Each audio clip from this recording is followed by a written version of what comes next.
students, this is part 4 of the chapter Freedom, chapter 2, book 2, Political Science.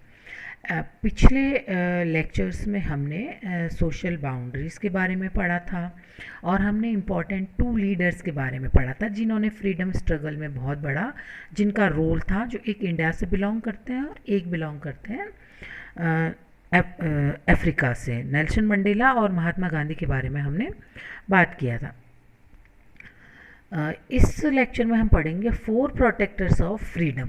Freedom के ऐसे कौन से protectors हैं 4, उनके बारे में हम यहाँ डिटेल से स्टडी करेंगे। द एस्टेब्लिशमेंट ऑफ डेमोक्रेसी, सबसे पहले जिस कंट्री ने भी ये वहाँ पे डेमोक्रेसी को इस्टेब्लिश किया है, वहाँ पे लोगों की फ्रीडम को बहुत अच्छे से प्रोटेक्ट किया जा सकता है। Democracy, freedom of citizen to ensure that the installation is in the state. Freedom is very important to establish the existence of democracy. The power source is the public opinion in a democracy, and the rule is run on the basis of government taking away. My freedom in a democracy can easily be removed by election. Next is Declaration of Fundamental Rights.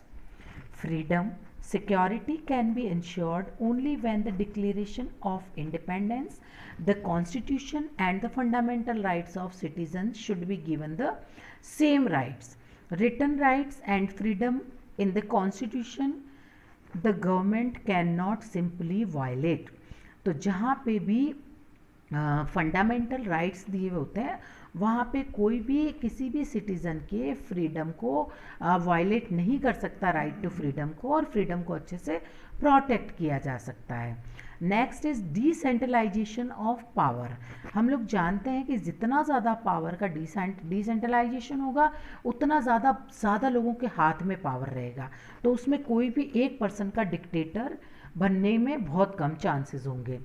The decentralization of power to the defense of freedom is very important. Concentration of powers in the state leads to tyranny. There is corruption which grows and oppresses citizen.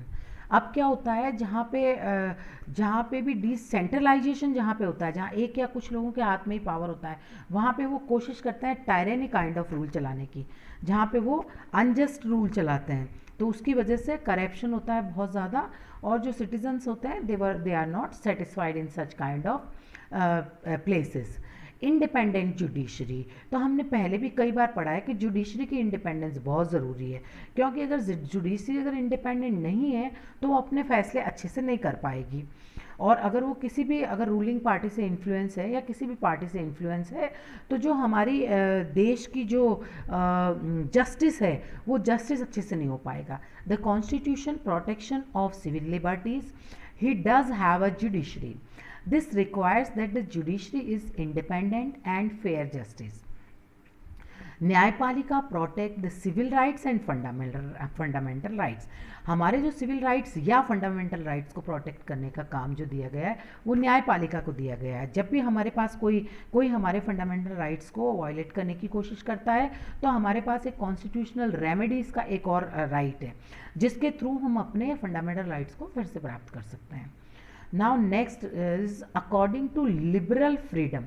The freedom of liberal means that human life is not an arbitrary power, control and freedom to connect its discretion. He believes that the increased scope of freedom of the individual is limited. So this was all about for today's lecture. Thank you, children.